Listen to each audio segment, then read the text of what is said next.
it was being portrayed that I was out there saying, I don't think we can win with Ben, and I do. I told Ben that the next day. Yes, we got to get them to be better at the free throw line. We want to get them in the gym. We want to work them to get them better. But I can tell you up front, we would love to get Ben back. And if we can, we're going to try to do that. I have to stand up for this one.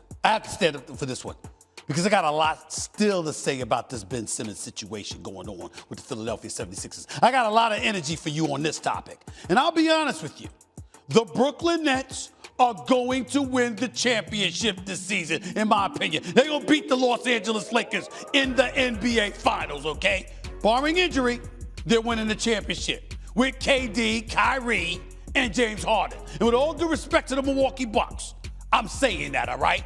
I don't think anyone honestly believes the Milwaukee Bucks get past the Nets last year if the Nets were fully healthy and didn't lose Kyrie Irving, okay? Just Kyrie Irving. But this season, the Nets have everything they need to win. But listen to what I'm saying. If the Brooklyn Nets want to win the chip this season, and next season, and the season after that, if they want to go for a three-peat, at the very least, I would have strongly considered trading Kyrie Irving for Ben Simmons. You heard me. Now, it ain't going to happen. It ain't going to happen. I'm not saying it's going to happen, okay? Because Sean Marks and the Brooklyn Nets know they could never do that because KD ain't having it. Kyrie is his man. He ain't going anywhere as long as KD has something to say about it. And KD has everything to say about what transpires with the Brooklyn Nets. If he don't want you there, you ain't there. And if he wants you there, they gonna get you. Because they understand this is KD's franchise. But I'm talking basketball right now. I ain't saying that's gonna happen. Forget all that. I'm asking you, basketball lovers everywhere, use your imagination. What if Ben Simmons were in Brooklyn? Well, offensively, I got KD and James Harden. And defensively, I got a dude who was worthy of being Defensive Player of the Year, who could defend anybody, at least through positions 1 through 4. That's how elite of a defender Ben Simmons is. Plus, he handles the ball. He brings the ball up the court. He drives to the hole. He creates other opportunities for perimeter shooters. If that brother was with KD and James Harden, you trying to tell me that's not potentially better than Kyrie with the two? Now, again, Kyrie ain't going nowhere. KD ain't going to allow it, okay? And I believe they're going to win a championship. Kyrie's a showstopper. He's a superstar. He's phenomenal. I'm not questioning any of that. But I'm saying, even though you got potent offensive firepower, you still got it with KD and James Harden. If you add Ben Simmons and you elevate stuff defensively, along with his playmaking ability and basketball IQ, plus being around those brothers, he'll get some more heart, won't be as scared to shoot, particularly for the free throw line. Lord have mercy. I'm talking to basketball lovers everywhere. We allowed to fantasize. This fantasy football, right? Last time I checked, this fantasy basketball. Let's engage in fantasy right now. What if KD and James Harden had Ben Simmons instead of Kyrie? What if Kyrie was in Philadelphia with Joel Embiid? What would that mean? We can't think about that? I think we can, because that's what we do when we talking basketball.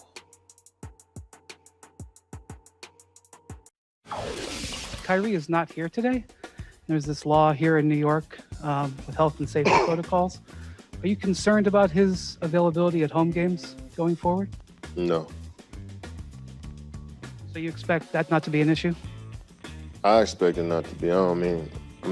That's on Kyrie, and that's his personal decision. What he does is not on us to speculate what may happen. But we trust in Kyrie, and I expect us to have our whole team at some point. I don't know. I don't know if KD understands exactly what he's committing to when he says he's all good with Kyrie Irving not being vaccinated. Because it's about more than just supporting your teammate. It's about the fact that based on current New York City guidelines, Kyrie Irving would not be able to play in any of Brooklyn's home games. That's 41 games during the regular season, not including the playoffs. And we're talking about a team that's competing for the championship, by the way. Now, I know KD remembers how last season ended for the Nets, right? Knocked out in the second round by the Milwaukee Bucks in Game 7. Sent home because Kyrie Irving wasn't playing, because we all know what would happen if Kyrie was playing. They'd have won. But this season, Kyrie's anti-vaccine stance means he's out as many as 4 home games of every playoff series. He could be out an entire series against my New York Knicks. Is that really worth it? I know KD wants Kyrie on this team. That's why he won't entertain the idea of trading him. And he knows that if Kyrie gets traded, he's so eccentric, he might just up and retire. We can't rule that out with Kyrie now. KD wants Kyrie on his side. He wants Kyrie with the Brooklyn Nets. We all know that. But the way things are right now, Kyrie isn't going to be on the Nets anyway.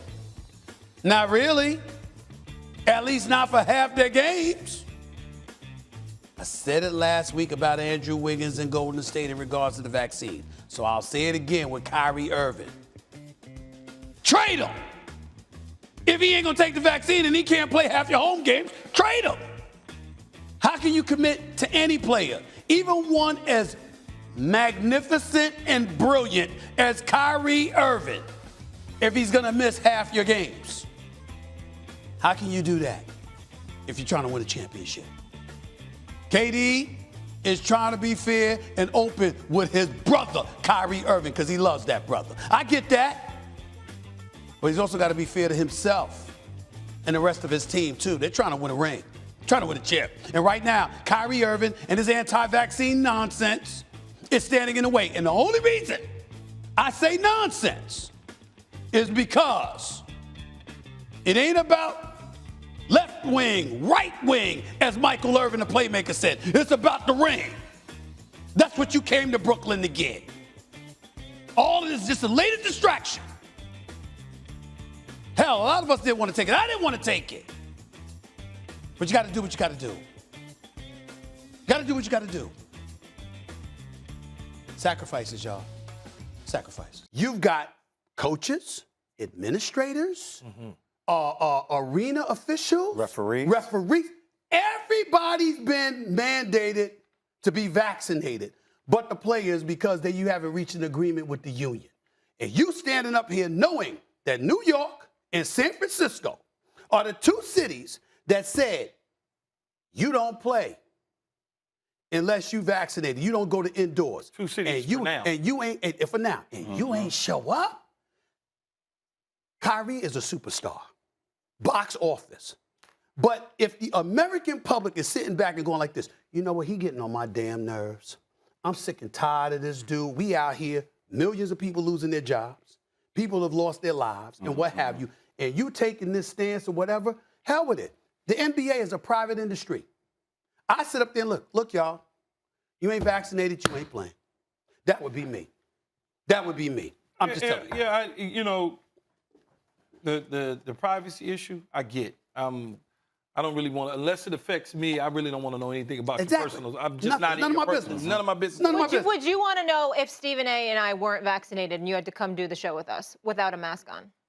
I know you're vaccinated, though. But I said, would you want to know? Because it's a similar situation. I would want to know. Yes. Yeah, I would want to know. But this is what I was saying about. So for teammates, it's fair for them, obviously. Absolutely. To know. Yeah. Yes. Absolutely. But they know. Yep. Yes, they do. They already know. Yep. They know. So what I would say to that is, there's consequences in these leagues to guys not being vaccinated. Because one thing the owners will not do, especially like in football, they're not going to lose money. They're not going to forfeit games and cancel games. They're not doing that. That's why all these protocols are put in place. So if anything happens, we're going to remove you. And I understand exactly what Kareem and Stephen A. are saying. If you are affecting the bottom line, which not means your money as a player, but people in the building at work, staff, ushers, things of that nature, you're putting them in harm's way, you need to be removed and put to the side. Now, I can't get into why a person decides to do it and why a person doesn't decide to do it. I'm like, Stephen, hey, you got all day long. You done had a long time to figure it out. If I can figure it out like that, I know damn, and I'm an athlete. I know damn well some of these athletes can figure it out. Because I'm really honestly listening to the dudes with the white suits and the pens in their pocket. That's what I'm listening. Doctors, That's right. scientists, That's people right. that know. Not my teammates. Not my damn teammates. Epidemiologists. No. Let me tell you what one of those doctors, I spoke to him last night, Dr. Leroy Sims, who is the head physician of the entire NBA, was monumental in structuring the bubble. Over 90% of the players in the league are vaccinated. So I know we're talking about Andrew Wiggins or a comment that D'Angelo Russell made or Kyrie Irving, but the majority of the league is vaccinated. Here is where I think, let's talk about across the river here for a second, in Brooklyn. I feel like Sean Marks and Joe Tsai are stuck. You guys say, hey, mandate it. They can't mandate it because it's a union issue. According to the union, when this concept came up in August, it was a non-starter. Yes. Dead on arrival. So it's unprecedented. There are no, they're trying to put in protocols, but it hasn't been agreed upon yet. So here's why I feel like Sean Marks and Joe Tsai are stuck. Kyrie Irving has already leaked from his camp that says, hey, if I go somewhere else, I'm not playing. I won't play. That's right. I'll retire. So think about it. If you're an opposing team, if you're the Cleveland Cavs, you're like, I would love to have Kyrie back on Cleveland, but I can't do that. I can't give up my valuable assets if I know I'm going to get something in return that is not constant, that is volatile like that. So the question comes down to, well, Joe Tsai, what extent can he go to try to get the city of New York to consent in that one particular place over there? I know it's absurd. Right. I know it's crazy. But Joe Tsai has a lot of friends in those positions politically. If you feel like a player is not going to play 41 home games, that's a lot of money to leave on the table. You start looking at those type of options. I'm not saying you do it. But how is that going to look, that kind of treatment? That's not going to be good. But not just that. I will tell you this, and this is where it gets interesting, and this is where the players actually have a point. Kyrie can't play at the Barclays Center based on the current New York mandate, but a visiting player who's unvaccinated can. Yes. That's problematic. That is problematic. That makes no sense. And if to me, if I'm Kyrie and I'm Andrew Wiggins, that's the number one argument I have. As a matter of fact, it might be the only argument I have in my defense.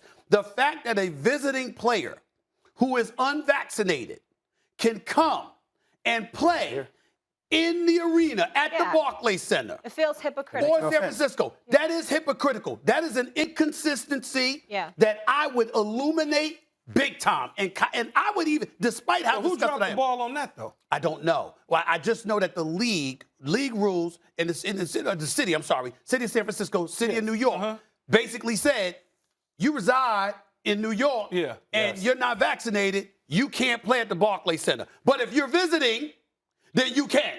It makes no sense. They gotta address that because Andrew Wiggins and Kyrie Irving have a point with that. My other point is, I'm glad that you brought up the fact that the Brooklyn Nets are stuck between a rock and a hard place. Because when people were attacking me when I said last week, you understand what I'm saying, that they would move Kyrie in a heartbeat if KD would let them, okay, I meant it. I ain't shucking and jiving. I'm not wiggling my way around. I'm telling you what the hell I know, okay? Here's the reality. Your point is absolutely on point because that's one element as to why it's close to impossible to move Kyrie because KD don't want that. That's his man. He loves that brother. He don't want him to go away. And we all love Kyrie as a basketball player because he's marvelous. The other side is Kyrie. He's so eccentric. When he sits up there and says, I might retire, you know, I kind of believe him. I believe it too. I believe him. I don't believe he's faking. I mean, he is the kind of person, well, is he going to walk away from 35 million this year, 36? He might do that. He might do that. Already a gross earning of $126 million he's earned. But the one thing he can make Last word here, guys. This is a great conversation. We do have to get to break, though. You make a lot of money, but when you leave that sport, Jay, as you know, it's hard to come back. That's right. Your love for the game supersedes the money. Yes.